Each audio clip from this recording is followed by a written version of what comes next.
saying where are we going and what are we doing, and we want to share with you the future of the Kennedy Space Center out here at Launch Complex 39, and I believe we have an outstanding future.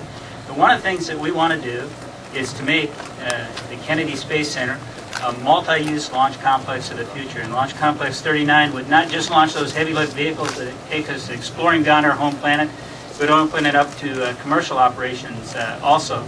And my program manager for the 21st Century project is here at with me. Pepper over there, you guys, I want you to ask all the hard questions to Pepper when we're walking around taking our tours and stuff, because he's got all the details. But we're showcasing here today the mobile launcher that you see behind me. And with the naming of the multi-purpose crew vehicle, Orion, that is, hardware is arriving this fall for its first test flight. It's going to be processed over in the ONC High Bay. It was refurbished in cooperation with the state of Florida, $35 million. And we have named our heavy lift vehicle the Space Launch System. It's going to have a liquid core with shuttle main engines and 5-segment solid rocket boosters that can be competed later on in the future. An initial 70 to 90 metric ton capability, evolvable to 130 metric tons. And we got a launcher to launch it on. It was built during the Constellation program, but as I've told you before, when we were working on Constellation and we knew it was coming to an end, we continued to wisely invest those Constellation dollars here at the Kennedy Space Center on what we would need for the future. And the mobile launcher that you see behind me that was originally built for Ares 1 is going to be modified to support NASA's heavy lift rocket. And that was a $145 million project, construction project, that was delivered on time, within budget. Hensel Phelps was the contractor. They won an award for it, did an absolutely outstanding job. So the structural steel is complete behind me. We've got to make some structural modifications to the base to support our heavy lift rocket, and then we have to outfit it, and that's something that we had not done. So we have designs in place as we now have the specific architecture for that heavy lift rocket to add the systems to this mobile launcher that will enable it to support the new rocket that NASA is building that will allow us to explore.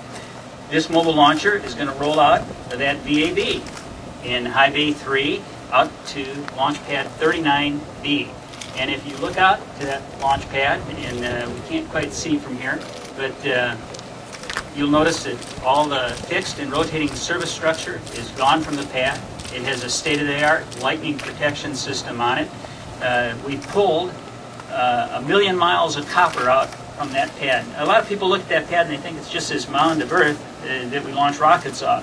But they don't realize it is a launch complex. And down inside there, we pulled all the copper out, refurbished the cable trays. It's going to be all fiber optic. In fact, we actually made $621,000 from the scrap copper that we pulled out of there that we were able to reinvest back into the refurbishments of that pad. It has digital control systems for all the environmental and control systems out there. It's got a refurbished, or we're in the process of refurbishing the propellant distribution system. We've removed the hypergolic propellant systems out there. We're refurbishing the oxygen and hydrogen spheres. We are getting ready to launch not just NASA's heavy lift rocket, but we'd like to be able to launch other commercial rockets off that pad also. So that's what's happening out here at Launch Complex 39. Partnerships are the key. We have a lot of them.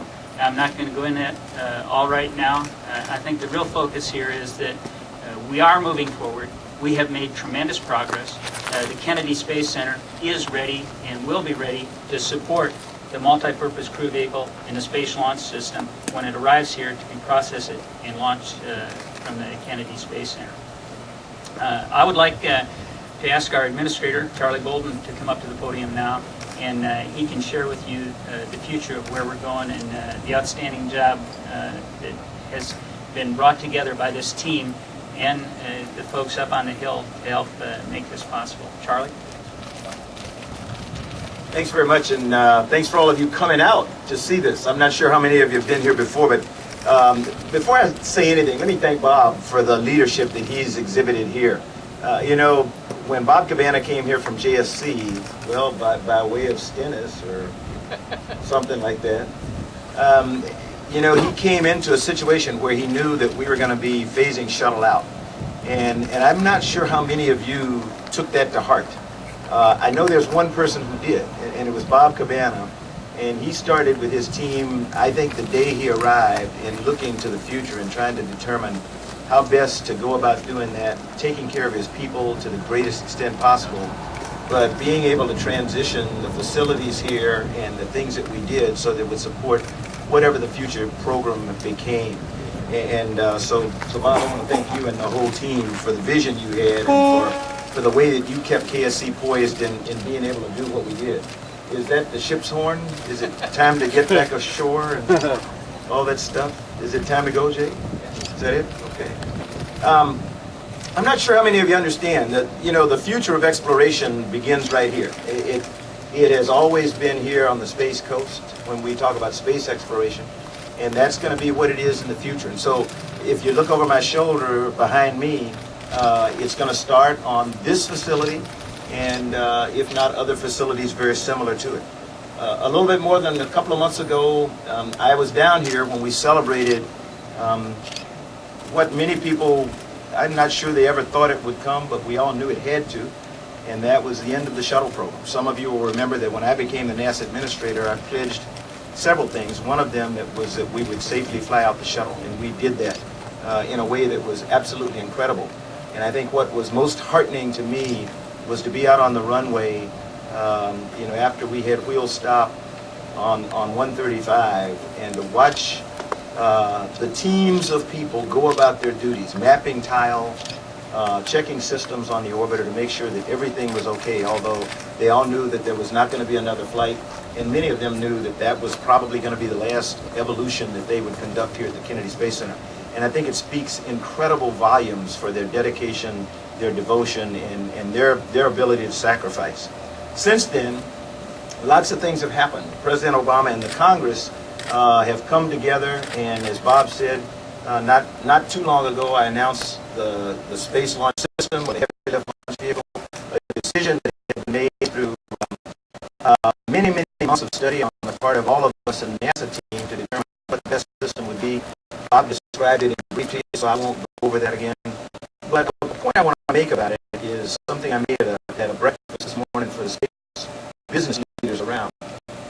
It was the result of what it's going to take for us to move forward in exploration. It was the result of really hard work and compromise on the part of the President, Barack Obama, and members of Congress. And it was what made me very confident that we can move forward and we can do what's right for America and what's right for the world. When you saw the two leaders in Congress, Gabriel Hutchinson, a Republican, and Bill Nelson, a Democrat, come together with President Obama and agree that we were going to go with the space launch system. Since then, I think most of you know Mark back here, and I'll quit if it rains too hard, but it doesn't bother me, okay? You know, Orion is in work. We've got a lot of work going on. Mark's got a number of tests that are going to happen. Maybe I'll have to quit. We can go under it. Can you read that? It's not a speech, it's notes. It's Okay. notes. All right.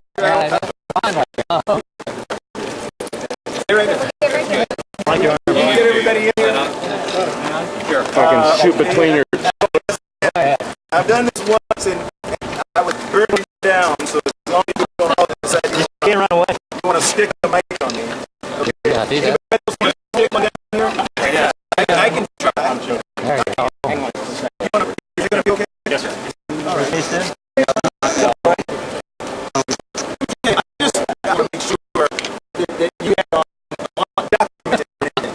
If you look at this past year, I like to tell people always, they moan and groan about what a terrible year it's been for NASA, what a difficult year it's been. I always tell them it's been an absolutely incredible year. When you look at the achievements here at the Kennedy Space Center, and everything starts here, whether you're talking about, it doesn't make any difference whether it's an unmanned launch or a manned launch, they all start here because when we talk about science payloads, they all start with the Launch Support Program. And those folk are right here. So Amanda Miskovich and her team, they were responsible for getting Aquarius ready to fly, launched out of Vandenberg. They'll be launching NPP out of Vandenberg coming up here the end of this month. Amanda and I like to call the Mars Science Laboratory that's coming up the day after Thanksgiving, if all goes well. We like to call it the granddaddy of them all because it's actually going to be a pretty large rover that we're going to land on the Martian surface next August when we get it off here in November. And then it's going to spend quite some time ranging the planet in terms of hundreds of meters a day as opposed to what we're accustomed to when we send things to other planets. And it's going to help us understand much more about the Martian planet than we've ever understood before. The question I got this morning, and one of the things I want to help people try to understand, why do we do all this stuff? We sent Grail, a set of twin satellites to the moon. We launched out of here about a month or two ago. Juno is on its way to Jupiter. What's the big deal? Well, in the case of Juno, Juno has solar arrays for power. That's never been done to a distant planet before. Why is that important? We've got areas of the world that have no power. The technological development from the solar arrays on Juno are probably going to help somebody have lights to read or stuff like that.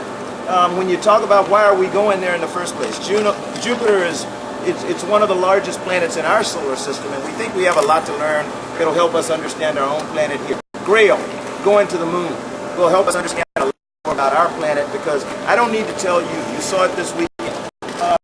Our climate is changing. Why?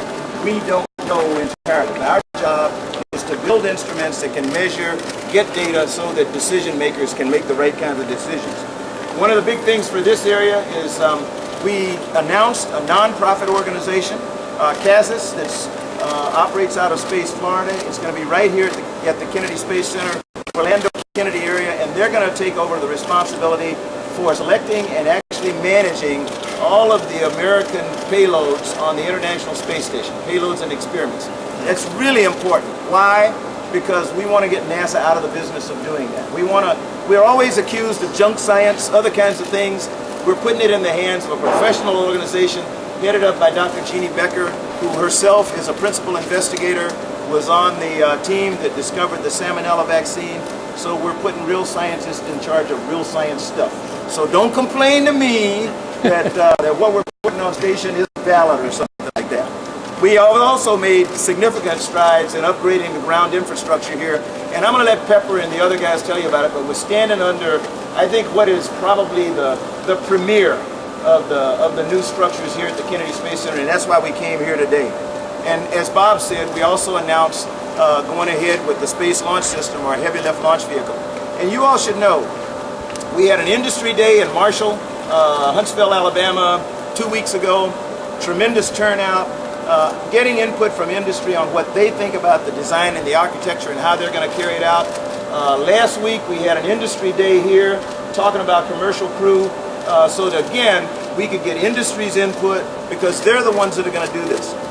You know, I was listening to Amanda Miskovich talk about LSP this morning, and she pointed out something that it was so obvious, but I had missed it. She said, you know, they're the broker. The launch services program here at the Kennedy Space Center goes out, they get a request for a rocket from the science community or the human spaceflight community, and they go out to industry and they find a rocket that fits that need. And we've been doing that for decades. That's no different than what we're about to do with commercial crew. Ed Mango and his group, Bob Cabana and the folk down here at the Kennedy Space Center, in coordination with Mike Coates at JSC and us at headquarters, we're going to go out and find somebody who can provide the types of services that we need to get American astronauts and our partner astronauts to the International Space Station and other low Earth orbit destinations. So if you're worried that we can do this, we can do it, because we've been doing it for decades with cargo.